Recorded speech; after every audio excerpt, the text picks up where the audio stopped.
Well, Nicole, I'm so pumped to have you on the show. I know we were supposed to have your counterpart, Monty, with us today, but the book is blowing up so much that you're getting pulled into multiple directions with multiple interviews. So that's a good problem to have, right?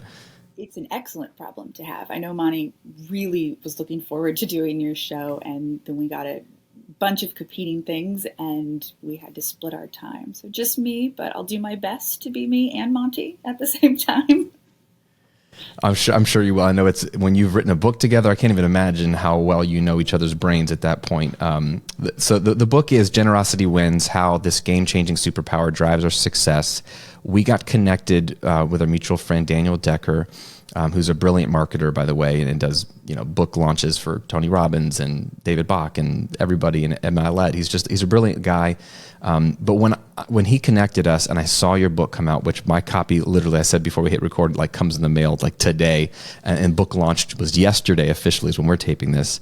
When I saw the name of the book, I thought two things. I thought one, like I think I just told you before we hit record, about 4 years ago, I wrote down that as a book title idea or a concept, Generosity Wins, in my notes app, which I was like, oh my gosh, these are my people. And then that was the second thought, is these are my people, because I do really believe that generosity is the secret sauce to all things in life, business, relationships, government. I think generosity is how things get done. And so when I saw this book, I was like, and in my TED talk, I did a TEDx talk this year on why givers are happier and have less money stress. And that was just one angle of, what giving can do for you. It's like a microcosm of so many more things you've done research on. You're actually a doctor. I'm just a podcaster, author, speaker guy. So you have the science to back it up a bit more than what I could research. But I just knew I have to talk to you guys. So I'm just pumped to have you on the show and to talk about the concepts in this book.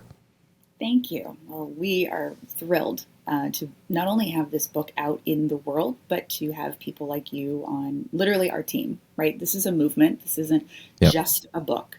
It is a way of thinking. We have redefined what literally the definition of generosity.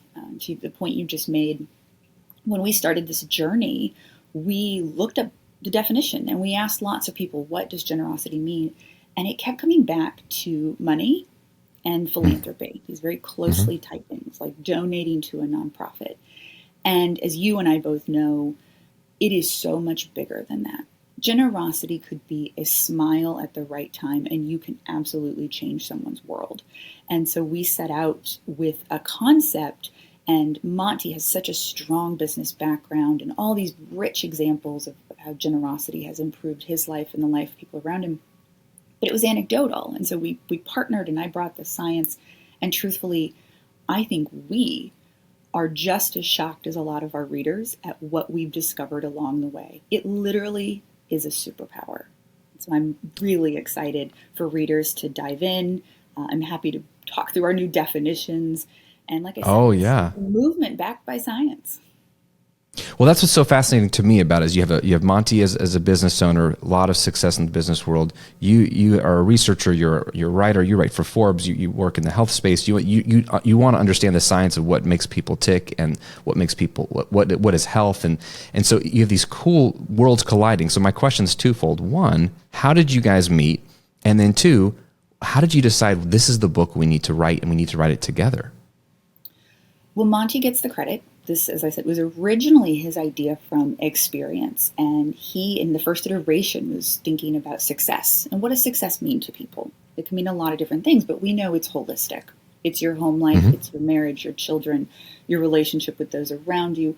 It is work, it is financial, it is religious, spiritual, it is everything. It's all encompassing.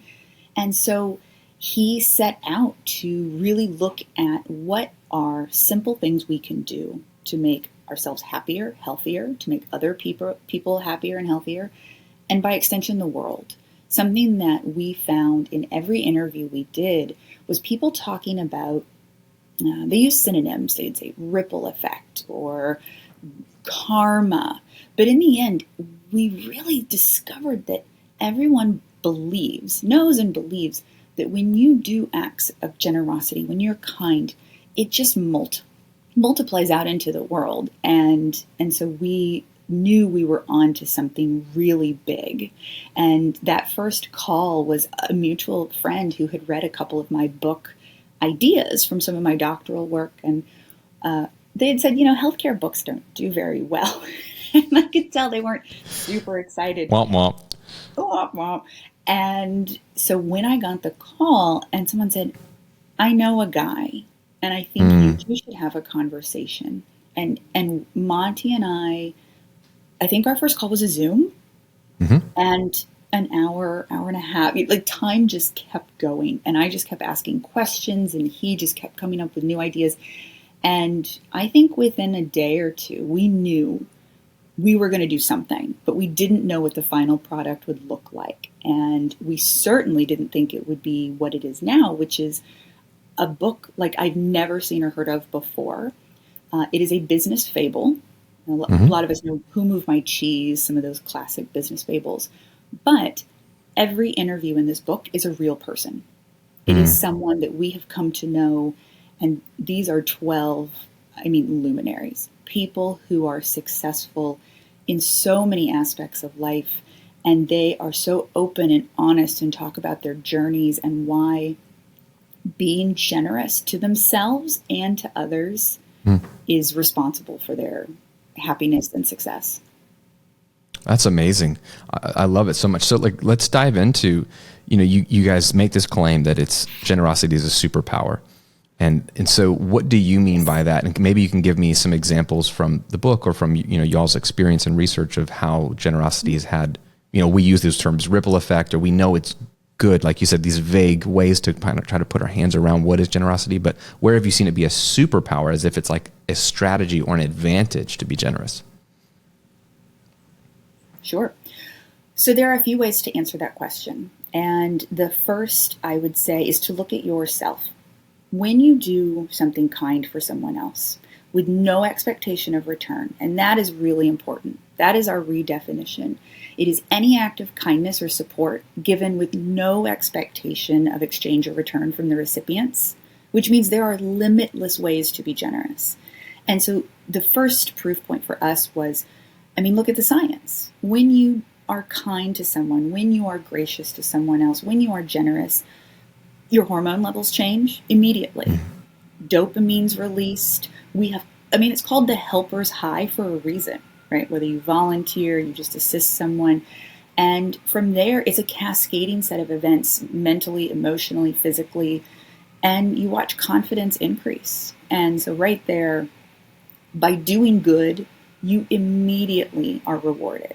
And then there's the long-term effects that we see. And that is the way you mentioned some of the same words, like karma. Things come back to you. And it may not be in the way you thought or what you expected, but by putting out good into the world, it will come back to you. And so we just were shocked at the number of examples we had about that happening in people's lives. And the other reason it's a superpower, and this one we didn't know till we got close to the end of the book, admittedly, and that is we are the only species on Earth that is generous. And it took me a long time to accept that. I kept trying to dig into animal studies, particularly, in the ape world, like looking at there are acts, people extend food but what we found is that in every study, while certain species will be kind within their tribes, they'll be generous, that doesn't extend to outside. So like a male enters from a different group, there's no love there in that relationship.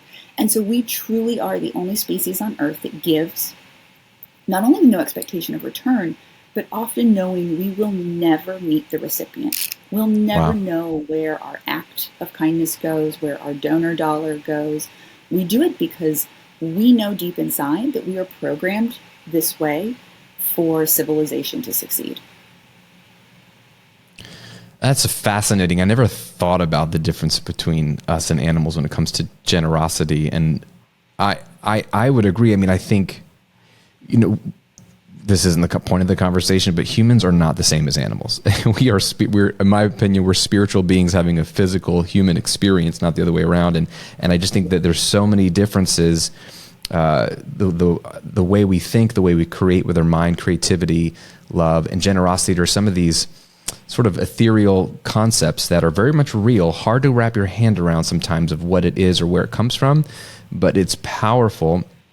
And I just, it's hard to believe that we're just doing whatever it takes to get by. Like, I think like there's so much that says things happen in this world because, to your point, people do things without expecting anything in return. And there's no immediate benefit to that. There's no reason strategically why people would just give something away or give up their spot in line, or, you know, even in traffic, letting somebody cut in front of you or merge. Like, we just don't, that doesn't benefit us. It doesn't make any sense on a pure carnal level. And yet there are people that do that. And I just can't see an animal doing that. So it's just a fascinating conversation for me to think about. Trust me, as I said at the beginning, we learn just as much as all the readers will when they read the book, because this is truly game-changing. Not only those immediate effects mentally, physically, emotionally, but I mean, the way it carries out to other people, to your relationships. I mean, the key to relationships is trust. What better way is there to build trust with those around you than to be generous with them? Generous with your time. It could be, you know, like I said earlier, a smile, right? It could just be smiling at someone who really needed it, being supportive, listening. Monty always talks about the power of mentorship. And as I said, you know, he has so many examples over the years of what happens when you are authentically generous with the people you work with. They could be your clients, your employees, your partners, whatever it is. When you are authentically generous with them, because people know BS, right? We're very good at picking up BS. When you are authentically generous, people will work with you and for you 10 times harder. Again, it's how we are programmed, because you know that someone genuinely cares about you and your well-being, not just what you can do for them. And so it is absolutely remarkable how we will inherently all work together when someone starts being generous. It's so true. I mean, that's human nature, right? That's what you look at marriages. That's what makes a good marriage. Unfortunately, people view marriage as transactional, and that's why marriages fall apart. I mean, there's a lot of other reasons, but at its core, it's when we see it as a transaction. You do this for me, I'll do this for you. And then that's just like a business relationship, or like you said, we're on a team working in a company where it is just transactional. As long as you're keeping up your part of the job, I'll do my part of the job. Whereas if someone goes first, which is, it always takes someone to go first to say, I'm going to, like, not 50-50. One of my favorite books is The Go-Giver. And when I thought of your book, I thought immediately of The Go-Giver, Bob Berg. And he's a super generous man. He endorsed my book just out of the blue, because I just emailed him out of the blue, and he actually read the book, and like, who does that? And he's like, I don't do this, but I felt like compelled to read it. But I was like, I quoted his book so much in a business book because it's my foundation for how I run my business. But I love that line in his book of, marriage isn't 50-50. That's a losing proposition. It's 100-100. And so it's like me going, I'm going to love you and serve you, not because I hope you serve me back, even though that's logically what will probably happen, because we're attracted to people that are generous, but it's because that's what starts this beautiful virtuous cycle of, you know, of igniting that ethereal part of us that wants to, at our core, be generous. It's just we're so afraid to give because we're afraid we'll lose. But when someone goes first, you can't help but want to serve that person, support that person, like you said. I had to write it. Did you say a virtuous cycle? Mm-hmm. That's awesome. I absolutely love that. I literally just wrote that down. That was good. And it's so right. I've never heard it said quite that way. That's beautiful. You said a couple of other things that excited me. And one is, when you get the book later today, you will love the chapter with Chris Graves. So in addition to interviewing a renowned neuroscientist, it was really important to me that we talk to someone who's an expert in behavioral science. Because it's not just what chemical leads to what reaction, right? It's why do we do the things we do, and is there a way to prompt us to do it more? What's that feedback loop? What are people really looking for when they behave? Chris's chapter is absolutely amazing. Not only his story, but the way he runs the behavioral science division of Ogilvy, the way they think about behavior and how you can, not in a bad way, in a really wonderful way, get people to do things. And it led to us actually creating a formula. And so I also love that you said 50-50, because we created a formula that's really simple. But the entire purpose is not only being generous with others, you have to equally be generous with yourself. We've all heard the different sayings about, you can't pour from an empty cup, or you've got to put your own face mask on first so that you can Yep. breathe to help those around you. And we found that all those, some are kind of cliche, but they're very true. People have to live in a space of abundance before they can genuinely give. And we have a couple of chapters that really drive that home. One in particular, there's a woman who I cried during her interview, and I knew her story, but her name is Sherry Beckstead. And she is one of the kindest, most generous women I've ever met on earth. And in her story, she talked about, working from a place of loss. Her husband, who she calls her wingman, he passed 2 years ago, and within, I think, 2 months of losing her husband, the kind of marriage that we all aspire to have, both of her dogs passed. And one was 14 years old. And the way she talks about hitting this wall where she had just given and given and given of herself to everyone around her. She describes this beautiful scene. It's frightening, but it's beautiful, about her standing in the kitchen, and all of a sudden everything went pixelated. And she had to feel her way to the couch to sit. And she said in that moment, she just heard God say, "Sherry, you have nothing left to give." And she just had to, take time to really center herself.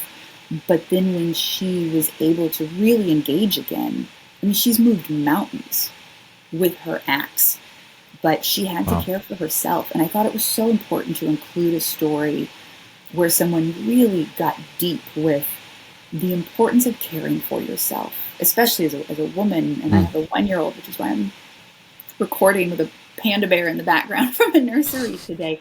That's real life. It's real life. And I think as a woman in particular, we often put so much on our plate, and we keep adding, but we forget to take other things off. And so, again, for me, it really drives home the importance of us interviewing real people. These are not made up stories. We're not trying to check off the number of things we need to, drive home to the reader. This is real life. These are real stories that people told us and allowed us to share about the power of generosity in their lives. I love that you said that, be generous with yourself. I think that's a beautiful way of putting that. It's not talked about very much when it comes to generosity. We think about, putting others first, which growing up in my home, that was kind of what was, emphasized is put others first. And there's a big emphasis on humility, which I love. I mean, that's so beautiful. It's taken me a while to unpack, like the words of Jesus when he talks about, the second commandment is just like the first, love God while your heart, soul, and mind, and strength. The second commandment, he says, love your neighbor as yourself. And that's quoted a lot, even by non-Christians. And it didn't hit me until my late 30s that, well, you can't love your neighbor very well if you don't love yourself very well, because he's saying, love your neighbor the way you love yourself. So if I am awful to myself or hard on myself, like my personality is one where I can drive and drive and drive. And I don't usually do that physically, but like mentally, I'm hard on myself. Like, you could have done better. It could have been better. Perfectionism. I'm a creative first, and then, and it spills into everything. And sometimes I remember even being in counseling, my counselor last year, I said something, and he was like, "Man, would you ever be that hard on someone else the way you are on yourself?" And I was like, "No, that would be totally awful. Like, I would never." He was like, "Then why are you doing it to yourself?" But it's so funny how if we really want to be generous, can we really love people well with our generosity or acts of generosity if we can't even love ourselves? So that's just what came up for me. It's so powerful. What I think patience is the one that really, even as I was saying that, I was thinking about when we're recording this, obviously it's November, there's so much going on right now. And yesterday, not only was our book launch, but it was an election day, and globally, and a lot of my background is in global public health, right? There's a lot happening in the world that's really heavy. And And so patience and grace are two things that I think are really important. That if you are not in a good place with yourself, your ability to give grace to someone else, to be patient with other people, it's not there in the same way.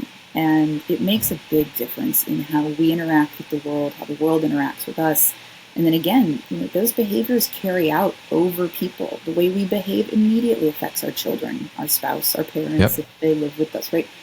And then they go out in the world carrying that. And taking care of oneself is not selfish. And so, we do not mean, and in our definition, we make it clear, we don't mean overindulgence, right? We don't mean staying up all night, binging this, drinking that, doing, we mean really caring for yourself. Acts that make you into or help you move a step closer to be the person that you really aspire to be. Those are acts of self-generosity.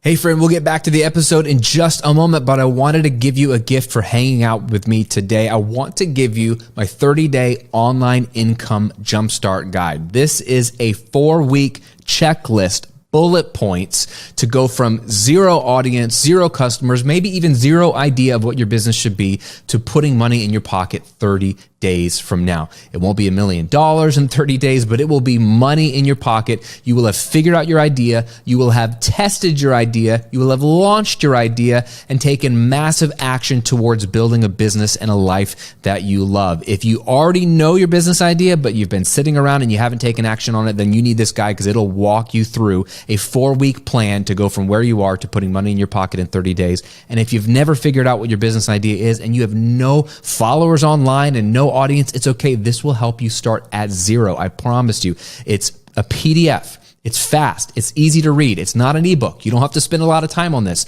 It's more about taking action and doing the right things in the right order. And it's free as my gift to you. So just go to grahamcochran.com/jumpstart to get your 30-day online income jumpstart guide. That's grahamcochran.com/jumpstart. Now back to the episode. Well, yeah, because it wouldn't be generous to yourself to make yourself an addict or to become addicted to a substance. It wouldn't be kind. It's not. So it's just a beautiful way of putting it. It's like a different label for self-care or whatever you want to call it. It's be generous with yourself. I just love it. In fact, I have a copy of the book here. Self-generosity. So I'm just going to read it. Any action one takes that moves them closer to becoming the person they aspire to be. And then, as I said, we say overindulgence is not self-generosity. And we thought it was really important to put these various definitions at before chapter 1, because we want people to reframe their thinking before they even start reading the story itself. We want to shift that mindset so that you come in thinking in this new way. I love it so much. So tell me this, like, you get connected with Monty, you guys write this book. Clearly, though, there must have been something in your story, in your life, where generosity has impacted you personally in a way that this was interesting to you from a research perspective, from like, I want to commit time to write a book. And then as you've discovered, writing the book is just the first little bitty part of getting this thing launched and produced and published and promoted, coming on podcasts like this. So you committed yourself. So you must believe in this. So where does this stem from for you personally, Nicole? That's an excellent question. And in fact, you are the first person to ask that question. So thank you. Wow. Yeah. For me, I think the answer, it's a few different things. I think my background is different than most people's. I grew up living with my father and by extension, aunts, grandmas, right? Everyone who is around. I am the definition of it takes a village. Didn't have a traditional upbringing. And I saw over the years, there were times when I know that especially as a teenage girl, I more than once thought things would be so much easier if I just had like a mom who, could do this or do that. And I didn't. Yep. Instead, and as I've gotten older, and now particularly as I've had a child, my thinking has changed to be one of, can you believe how many people stepped up to care for me? I had grandmas and aunties and uncles who I had uncles who would leave work early to make sure I got picked up from school and then drop me off. My dad was a fireman, right? So he couldn't just pop out. it took the village, and this is back in the 80s, right? So there were no cell phones. So the village had to like land, dial, call. Dude, there was a time when you had to actually do a lot of work to figure out, where is everybody? How do I get a hold of people? And every day there was always someone there for me. And, wow. So for me, I have grown up with generosity my entire life, and I never knew it. I never knew what that was. And I think particularly when you're young, you sort of have expectations that things just get done. And then as you're older and you look back, you realize things didn't just get done. People had to be really intentional. And then as well, I was the first person in my family to graduate from college, and a master's degree, a doctorate. Along the way, so many people were generous. I mean, they were taking a gamble on a girl, you know, from the South, Midwest, who didn't have examples of people who had done those things. And I started writing for Forbes in my 20s, right? That means along the way, people advocated for me. People read my work. They believed in my ideas. And then they spoke my name in rooms I wasn't in. Wow. To me, I can't imagine anything kinder than someone older saying, I've got a name you should consider. And then they called and said, we'd love to. And the first few articles I wrote were atrocious. I even put footnotes in. But I was an academic. I didn't know anything better. Yeah. I footnoted. God. And I remember footnotes. Right? They're like, have you ever written a blog? It's like, no one wants footnotes in this world. It's that obvious. That's funny. And so for me, it's not one specific thing. It is personal. It is professional. Throughout my life, people have given, and again, with no expectation of return. Wow. Right? They did it because it was the right thing to do. I have been the beneficiary of so much generosity, and in turn, I feel like it's almost my obligation. And Monty gets the credit, as I said, for the concept of this book. I was just sort of living in this space, knowing it existed. I had never spent the time I would have did in this past year digging into the science had I not been prompted and encouraged. And he brought this beautiful idea. He allowed it to evolve. I mean, with every study we read, every interview we did, there was a pivot, there was a shift. It was just this meandering, beautiful stream that just kept picking up more and more water and people. And that in itself, I can't think of anything more generous, right? Wow. He had an idea, and it was his. He could have written a book. He could have done a TED Talk. He could have done it. Instead, he said, what will make this the best it can be? And in that process, had to repeatedly make the decision to let it go where it needed to go, not just what he thought. I mean, that it's so kind and giving, and he knew the end product was more important than his initial idea. And I think he is so proud of what we're putting out into the world. And he's the one who constantly champions that this is a movement. Yeah. That's amazing. I mean, a couple of things that come up for me. One, I got chills when you were describing even your journey into Forbes and your career. And when you said to think that there's someone who spoke your name in a room that you were not in, just gave me chills, because I just, in that moment, realized how many opportunities I've taken for granted, and how easy it is for me. I'm just speaking for myself. I can slip into, I should be here by now, or how come I haven't gotten this opportunity, which obviously overlooks all the other opportunities I have had.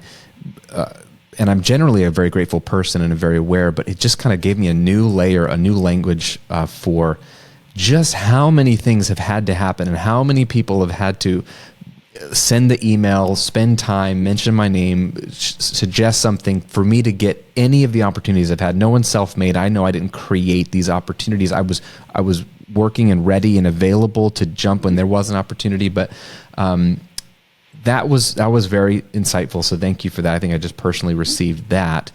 But then even on a practical level, right, what you're saying at the end with Monty,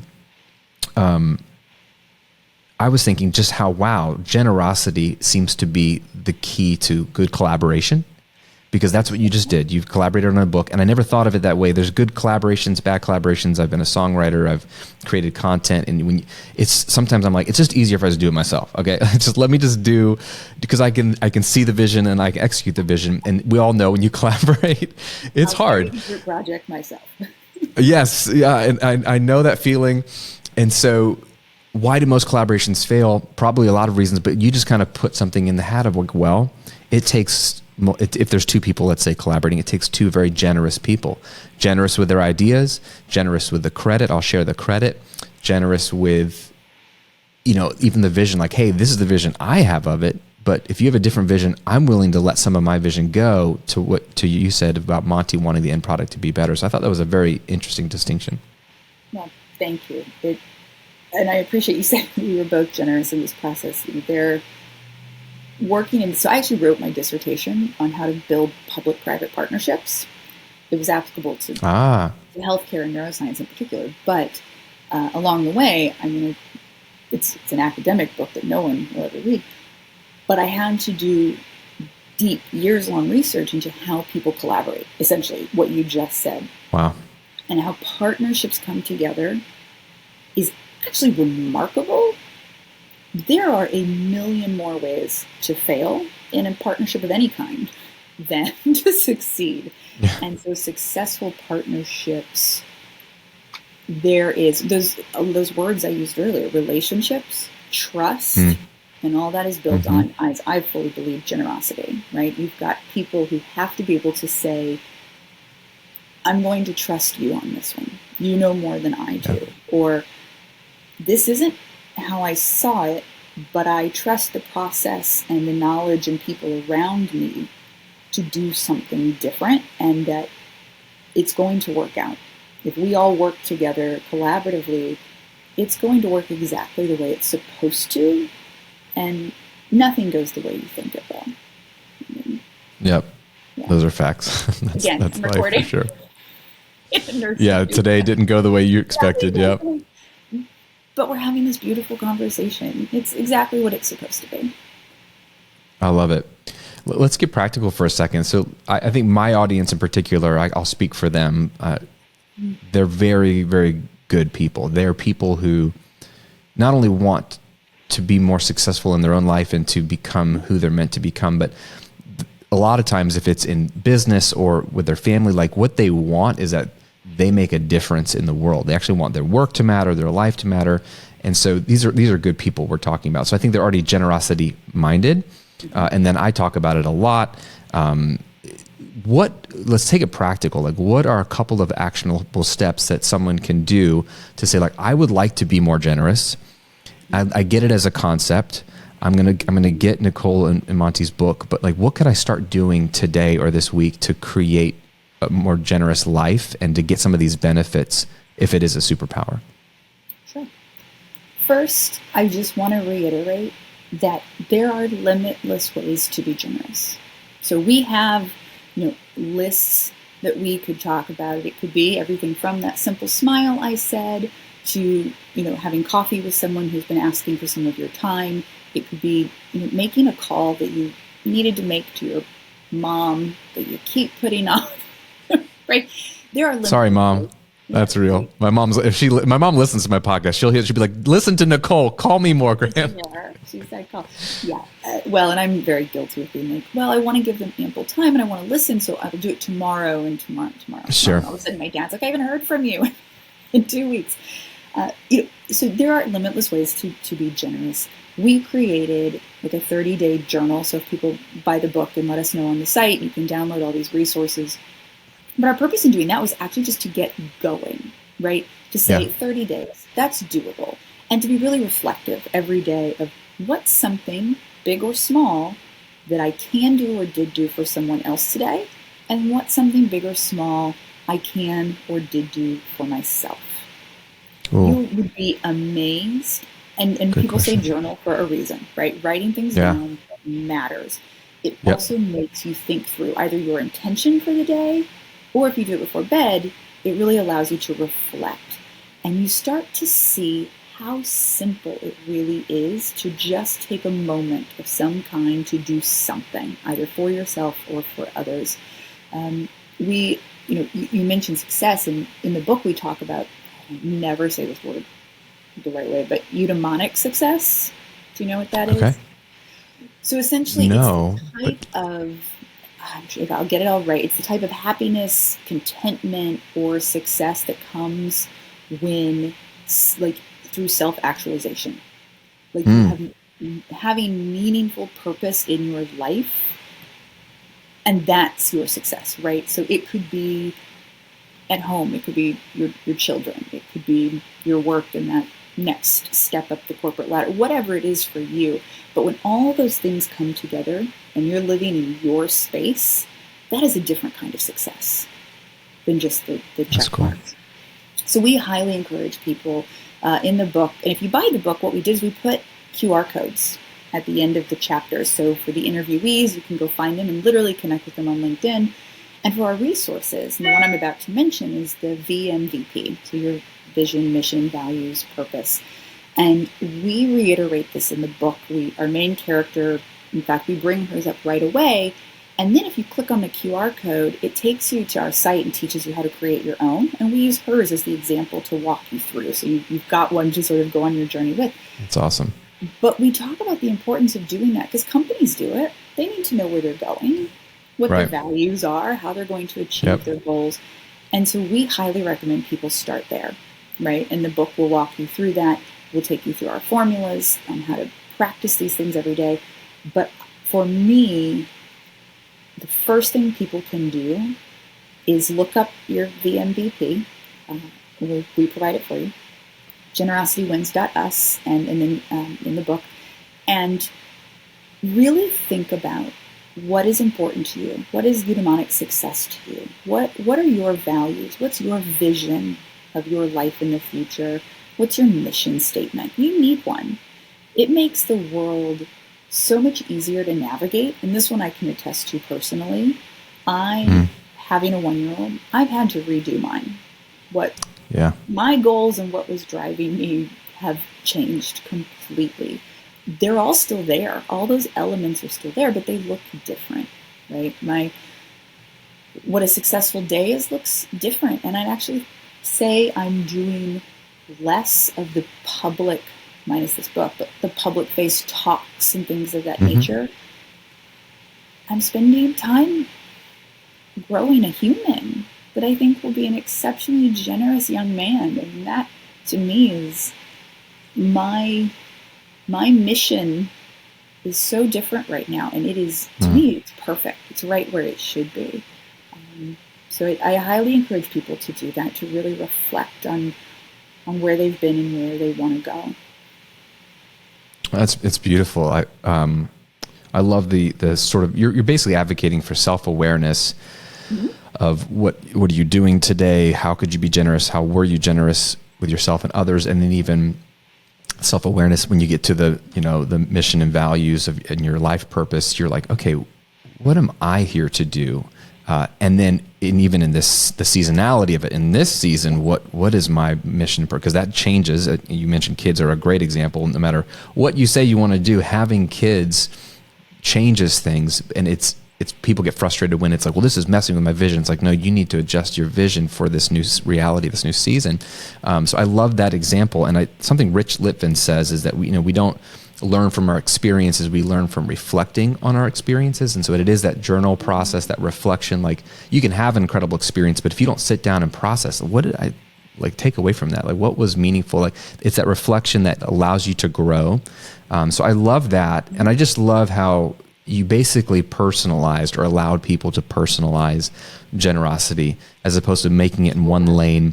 Like, for example, in my TEDx talk, is very, we got 12 minutes. I had to pick a lane, and we're going to talk about financial generosity and what happens, like you said, on the sort of the physiological stuff that happens in your brain, chemicals that are released when you give, no matter the dollar amount. Like, there's so many great studies that have been done. Dr. Elizabeth Dunn's done some great stuff. And so that's one practical thing that you could just almost start the the virtuous cycle of like, just start giving, pay for someone's coffee at Starbucks, like $5 and just, but what you described is like the lifestyle of generosity, which is who are you? What do you value? Where are you uniquely positioned in the world?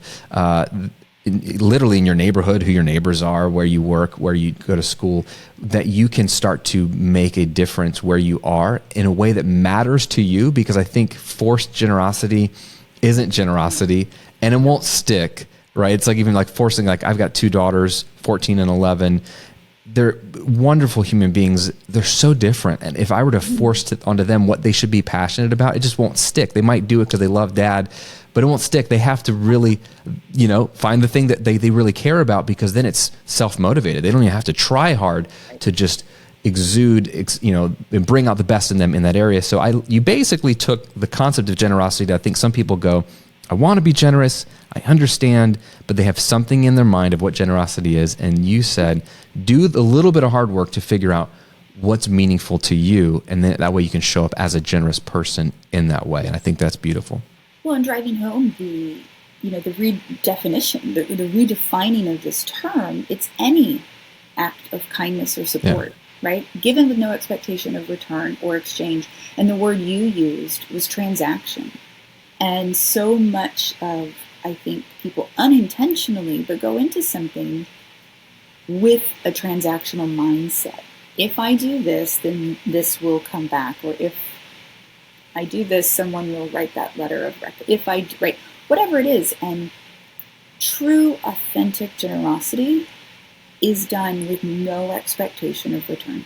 You put it out to the world. I mean, it's a gift, literally, just like giving a gift. When you give that gift, it is out of your hands. The person has taken, they have received.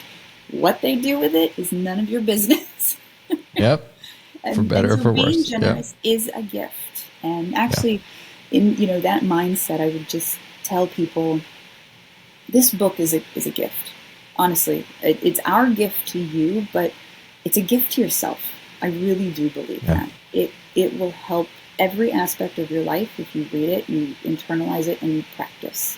And of course, as we head into the holiday season, gift it to everybody.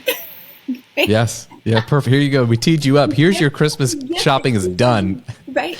That was not. You get a book. You get a book. You get a book. Hey, if Oprah wants to give everybody a book, we will let her.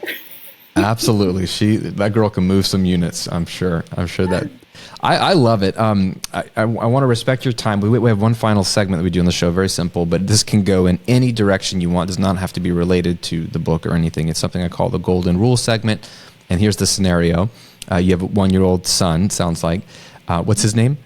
Liam. Oh my gosh. So if we were going to have a boy, we were going to name him Liam, but God gave us 2 girls. So he's William there we go. You III. got the boy name.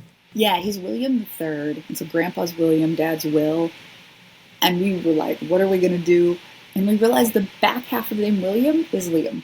So a lot of people are like, oh, that's Irish. And I'm like, nope, just the back half of the name. Nope, just back half of William. That's exactly what we were going to do. Shay, my wife, or her dad is a William. Her brother is a William. And so we were going to name him Liam. And anyway, didn't work because we had girls. So we had literally in the hospital, we're like, babe, we don't have any girl names. We were so confident it was going to be a boy. Like, we need to come up with some girl names because we didn't know the gender. So anyway, so Liam, that's great. So you and your husband are teaching Liam, and you're going to raise him, and you instill all these values in him, everything you both believe in. Let's imagine, though, as he grows up, he just forgets everything you ever taught him, except for one piece of advice that he actually would take with him everywhere he goes for the rest of his life, somewhat like a golden rule that he would remember. What would you want that to be? I think it's very closely aligned. It may very much just, the Venn diagrams may almost completely overlap. The word that comes to my mind, though, is respect. And I think I want to put a respectful young man out in the world. I want him to respect other people's choices, their decisions, their cultures, their way of life. I've worked, before we logged on, I said, at this point, I think I've worked in over 50 countries. And so for me to be able to go in and work in my previous sort of life, doing a lot of, especially disaster relief, for me, it's about respect. I can't help people solve problems if I bring in my way of doing it. Everything has to be culturally appropriate. It has to align with their values and their mission. It has to work with and in the world that they are currently working in and with. The word I would use is respect. But I think it is closely aligned with generosity, right? I want him to be generous towards others in respecting what he can do for them. I love that. And in the end of the day, respect is something you give people. You give them your respect. It is a gift. It's a choice. I love that. You choose it is. Respect. And in some cases, it can be difficult because you do think, I wouldn't do it that way. Yeah, of course. It is. So I guess it is. It is a generous act to choose to respect other people and situations as they are. I love that. That's so wonderful. Nicole, this has been fantastic. Guys, the book, go get it. Generosity Wins, How This Game-Changing Superpower Drives Our Success. Nicole Roberts and Monty Wood co-authored this book. Go to generositywins.us. There's a bunch of resources there. Pick up a copy of the book for yourself and then everyone on your Christmas list. And if it's not Christmas when you're listening to this for their birthday or whatever, just buy it because it's a nice, generous thing to do. How meta is that? You could be generous by buying them a book about generosity. I love that this is a movement. Thank you guys for writing this book. Thanks for taking time out of your busy launch week to come on the show. And I'm just wishing you all the success with this book and future ones as well. Well, thank you. And thank you for being so generous with your time. And together we're going to amplify this message in the world. One generous act at a time will just get better and better. Absolutely. Thanks so much, Nicole. Thank you. Have a great day. Well, I hope you enjoyed that episode. I know I did. I love the conversation. Nicole was kind as ever to even do it in the middle of a crazy day where her 1-year-old wasn't cooperating and she had to move locations and she still wanted to do the interview. So I'm grateful for her and for her time. Be sure to pick up a copy of Generosity Wins. Seriously, go pick it up for yourself and buy a copy for somebody else. There's an act of generosity for you. And you can also go to generositywins.us for a bunch of the free resources that she mentioned in this conversation.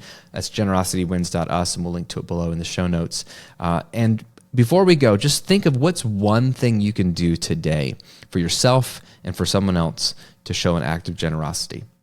Figure that out, act on it, and let's spread this movement. I love it so much. And I know you do too. Thanks for spending some of your time with us today. We'll see you in another episode real soon.